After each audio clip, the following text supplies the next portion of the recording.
Batista Barbosa de Godóis nasce em São Luís a 10 de novembro de 1860 e morre no Rio de Janeiro a 4 de setembro de 1923. Bacharel em Direito pela Faculdade do Recife em 1884, volta à sua terra natal e torna-se procurador da Justiça Federal. Mas é na área de pedagogia que realiza a parte mais importante de sua obra.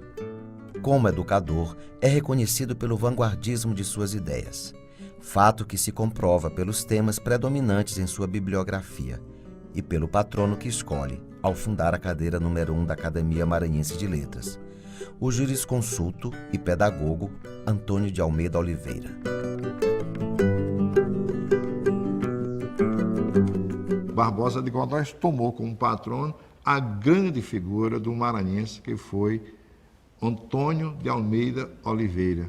Antônio de Almeida Oliveira viveu apenas 44 anos de idade, mas eu o tomo como uma espécie de Darcy Ribeiro do século XIX maranhense. Foi aluno, como Barbosa de Godóis também foi, da Faculdade de Direito do Recife, veio para o Maranhão, trabalhou na sua área específica, mas teve a oportunidade de servir ao Império, sendo republicano convicto, como governador da província de Santa Catarina e, por curto período, como ministro do Império, ministro da Marinha do Império. Apenas 44 anos ele viveu. Nasceu em Codó, deixou um livro que foi recentemente republicado pelo Senado Federal, esse livro é de 1874, que se chama O Ensino Público. Para se ter uma ideia do quanto avançado no Império, durante o período monárquico, era o Almeida Oliveira, basta você abrir o livro e ver os 5 primeiros capítulos desse livro.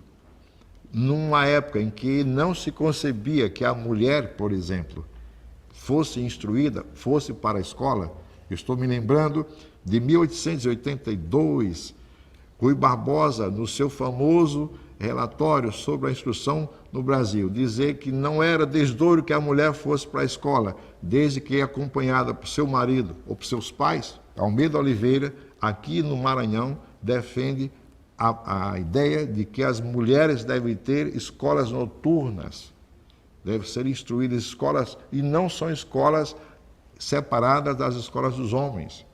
Um dos capítulos se chama A Coeducação dos Sexos. Esse é o título curioso para a nossa leitura de hoje desse capítulo, quer dizer, as escolas mistas. Almeida Oliveira já falava da escola para operários, escola para meninos pobres, uma série de propostas para a educação da República Brasileira que, de certa maneira, ainda estão por ser colocadas em prática. A cadeira número 1, significativamente, é uma cadeira de educadores. Com isso estamos dizendo apenas uma coisa, como quem risca um fósforo, como quem acende uma luz. A educação é a principal razão para a existência da academia.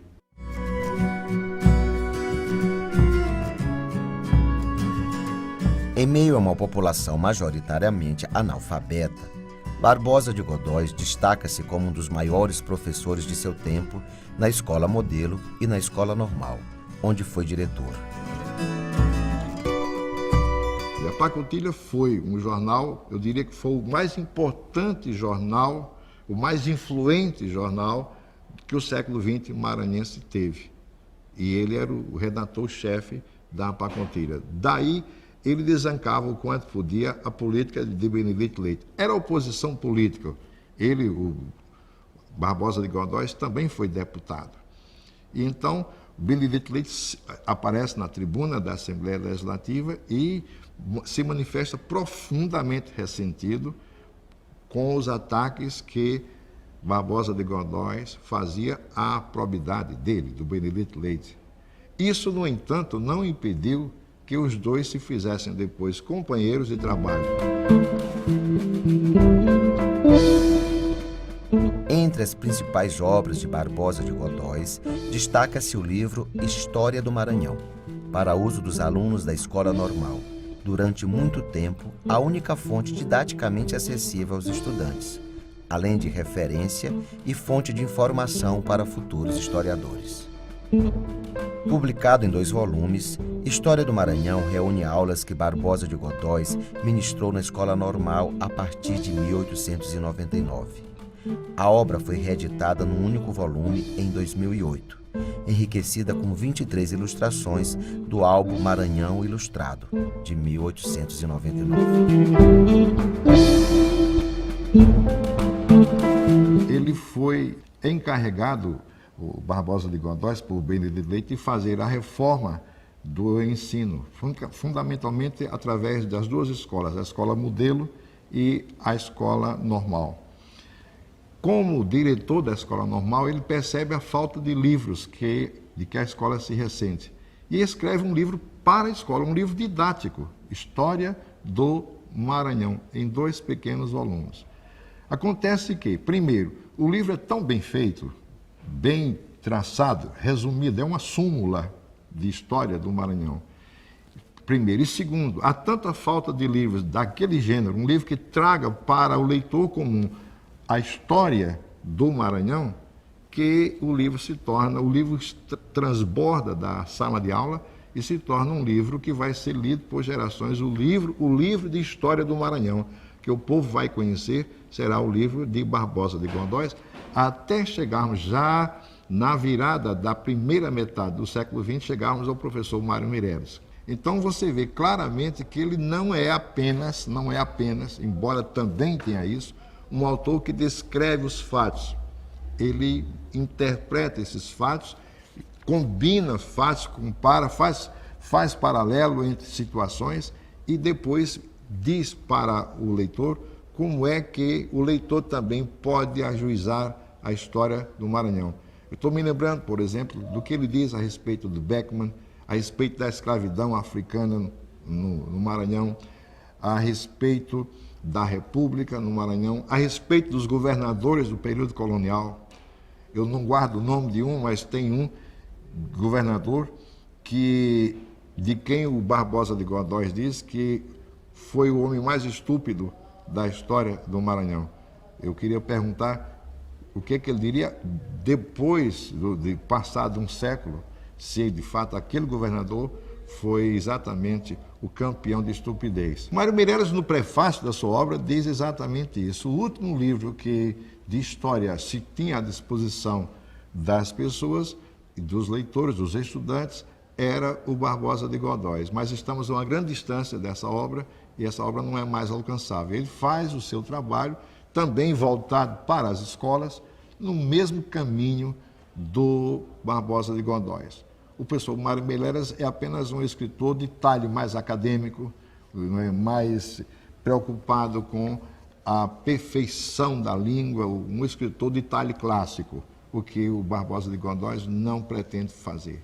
E o Barbosa de Godóis era uma pessoa muito tranquila, não era um polemista. O apelido do Barbosa de Godóis era o China, porque ele tinha os olhos bem amendoados. Além de poetas e prosadores, os novos atenienses contam com juristas, historiadores e pedagogos. Quase todos escrevem para jornais. As polêmicas são, então, inevitáveis. Nos principais periódicos daquele tempo, destaca-se a figura do líder do grupo, Antônio Lobo, um polemista contumaz.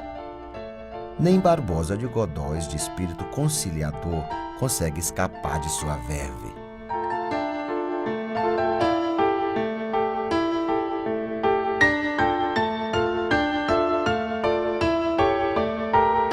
Apesar de não ter uma obra literária em prosa e poesia, Barbosa de Godóis tornou-se muito conhecido pela letra que escreveu para o hino oficial do Maranhão, cuja melodia foi composta pelo maestro Antônio Raiol.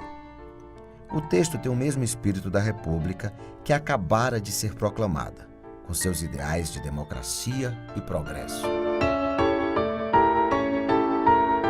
Sua música tem uma influência, né, desse período, própria desse período. Ele teve contato com Carlos Gomes e já apresenta essa composição, o hino, mas que tem, pode dizer assim, que tem uma afinidade com a Marselhesa, e acredito que com os ideais de liberdade, né? E daí surge essa parceria, a letra de Antônio Barbosa de Godóis. Havia um interesse de escrever para uma elite cultural, que a gente pode, historicamente, a gente considera como assim, o grupo de artistas intelectuais que provavelmente deu esse nome, né, da Atenas brasileira.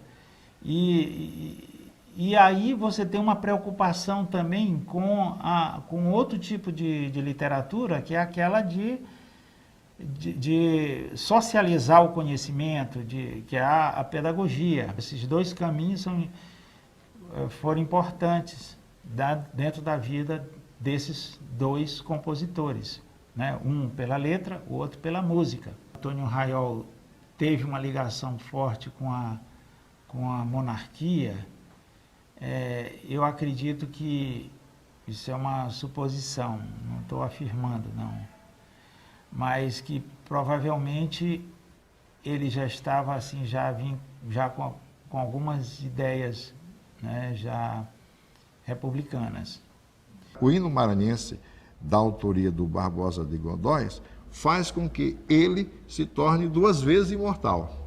Uma imortalidade da academia, ele vai ser sempre lembrado, e depois o hino maranhense. É evidente que nesse trabalho estava o pedagogo, aquele que percebia que o Maranhão precisava de um hino e ofereceu a letra para este hino. Também está claro que o fato de ele ter deixado o Maranhão e ter ido para o Rio de Janeiro contribuiria para que ele se tornasse menos lembrado do que ele poderia ter sido se tivesse ficado aqui. Os hinos, em todos os tempos, desde Píndaro, na antiga Grécia, celebrando as Olimpíadas, são textos sagrados. Eu às vezes, fico até rindo comigo mesmo quando as pessoas pedem que nós coloquemos hinos à pátria como a gente faz hinos para o clube de futebol. Não é a mesma coisa. Então, um hino que celebra um Maranhão é ainda mais embebido da concepção de literatura do começo do século, é um hino bombástico, é um hino sonoro. Agora, o curioso não é a gente achar que o hino é fácil ou difícil de entender. Eu acho interessante a gente perceber qual é a estética que está por trás daqui e dali e como aquele responde perfeitamente, e ainda hoje, a seu objetivo. Todo texto é texto, bom ou mal, se atende a uma finalidade. Eu não vou escrever nunca uma carta com a sonoridade de Gonçalves Dias fazendo Juca Pirama, tá certo? Por outro lado, eu não vou escrever uma carta com a singeleza, mas a beleza com que Gonçalves Dias faz Minha Terra Tem Palmeiras, Onde Canta o Sabiá. É simples como uma carta? É, mas tem outro diapasão, tem outro estalão pelo qual o poeta se manifesta. É diferente de uma notícia de jornal, uma carta, um bilhete ou uma mensagem pelo correio eletrônico. Por isso, a gente vê hoje o hino do Maranhão como uma espécie de súmula da nossa história. Você vê que no hino Maranhão está exaltado o Maranhão, os maranhenses e o autor que, por acaso, não por acaso, era um autor de história, o autor que tem o cuidado de apontar no hino os grandes feitos de nossa história. Os franceses, os holandeses, a nossa independência e o anseio que nós temos, que ainda é um anseio romântico, não é? Ainda é um eco do romantismo, mas permanece para sempre. O sonho, o anseio, a vontade de liberdade. A liberdade é o sol que nos dá vida. Entre o rumor das selvas seculares, ouviste um dia no espaço azul vibrando o troar das bombadas nos combates, e após o